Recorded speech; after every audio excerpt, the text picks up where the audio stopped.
ஆண்டவராகிய இயேசு கிறிஸ்துவின் நாமத்தில் காலை வாழ்த்துக்கள். இன்றைய மன்னா, இயேசு மனதுருகி கையை நீட்டி அவனை தொட்டு, எனக்கு சித்தம் உண்டு, சுத்தமாகு என்றார். மார்க்கு 1:41. இந்த காலை வேளையிலே ஆண்டவர் இரக்கமுள்ள தேவன், ஆறுதல் செய்கிற தேவன். அதுதான் இந்த மாதம் முழுதும் நம்ம சகலவிதமான ஆறுதலின் தேவன். யாருக்குனாலும் சரி, இன்னார்லாம் கிடையாது. அவர் பட்சபாதம்லாம் கிடையாது. அவர் ஜபாலயங்கள்லாம் பிரசங்கம் பண்ணிட்டு பிசாசுகளை துரத்தி கொண்டு வந்தார். அப்போ கலிலேயா நாடெங்கும்.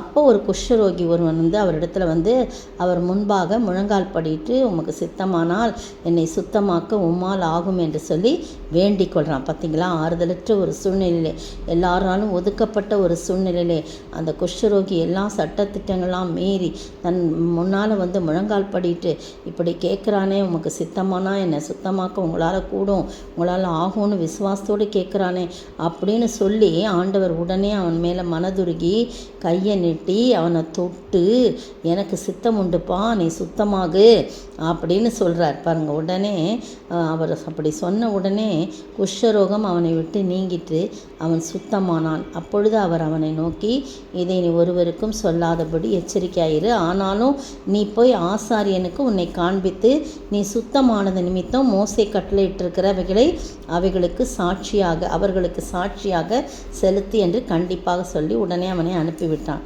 பாருங்கள், ஆனால் அவனும் புறப்பட்டு போய் இந்த சங்கதி எங்கும் விளங்கும்படியாக பிரசித்தம் பண்ண தொடங்கினான். பார்த்தீங்களா, அவன் ஏன்னா அவன் வெளியரங்கமாக பட்டணத்தில் பிரவேசிக்க முடியாமல் வனாந்தரத்தில் சுற்றி கொண்டிருந்த அவனை பாருங்கள், ஆண்டவர் ஏன் இதை சொன்னான்னா, வெளியரங்கமாக அவர் பட்டணத்துக்கு போக முடியாமல் எல்லாரும் அவரை சுற்றிலும் எதிர்த்து கொண்டு அவரை எப்போ பிடிக்கலாமா அப்படின்னு இருக்கிறாங்க.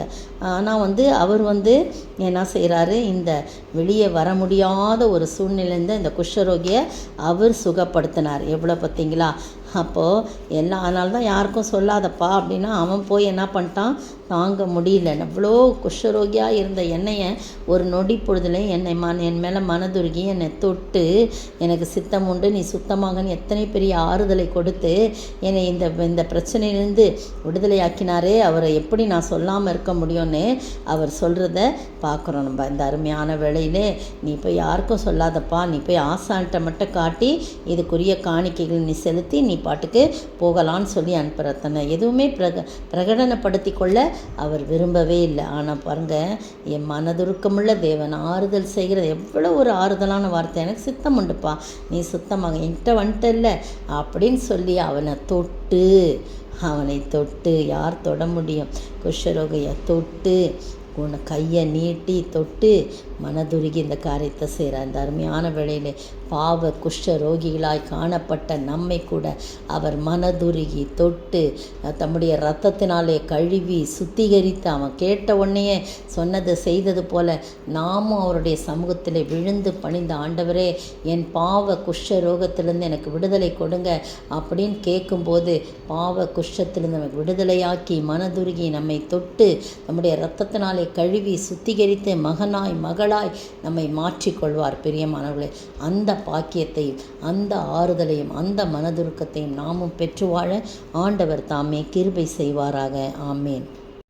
மனதுருகி கரம் நீட்டி அதிசயம் செய்பவரே, மனதுருகி கரம் நீட்டி அதிசயம் செய்பவரே, ஐயா அதிசயம் செய்பவரே, சித்தம் உண்டு சுத்தமாகு என்று சொல்லி சுகமாக்கினி, ஐயா என்று சொல்லி சுகமாக்கினி, விண்ணப்பத்தை கேட்பவரே, எம் கண்ணீரை காண்பவரே, சுகம் தருபவரே, சோத்திரம் ஏசையா, சோத்திரிக்கிற ஆண்டவரே, துதிக்கிற ராஜா, எனக்கு சித்தம் உண்டு, நீ சுத்தமாகு என்று சொல்லி மனதுருகி கரம் நீட்டி தொட்டு ஆண்டவரே அவருக்கு சுகப்படுத்தி ஆறுதல் படுத்தி அனுப்பினீரே,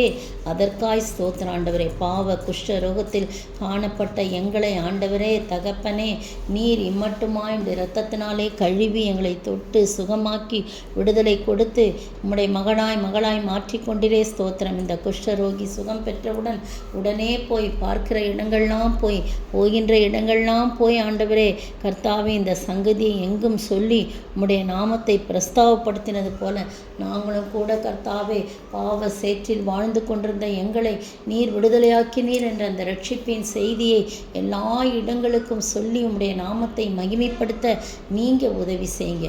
ஆசீர்வதிங்க, காத்துக்கொள்ளுங்க. இயேசுவின் நாமத்தில் ஜெபிக்கிறேன் பிதாவே, ஆமேன். நேற்றைய பதில், வேத வாக்கியங்கள் எல்லாம் தேவ ஆவியினால் நமக்கு அருளப்பட்டிருக்கிறது. 2 தீமோத்தேயு 3ஆம் அதிகாரம் வசனம் 16. இன்றைய கேள்வி, வேத வாக்கியங்கள் எவைகளுக்கெல்லாம் நமக்கு பிரயோஜனமுள்ளவையாய் இருக்கிறது? வேத வாக்கியங்கள் எவைகளுக்கெல்லாம் நமக்கு பிரயோஜனமுள்ளவைகளாய் இருக்கிறது?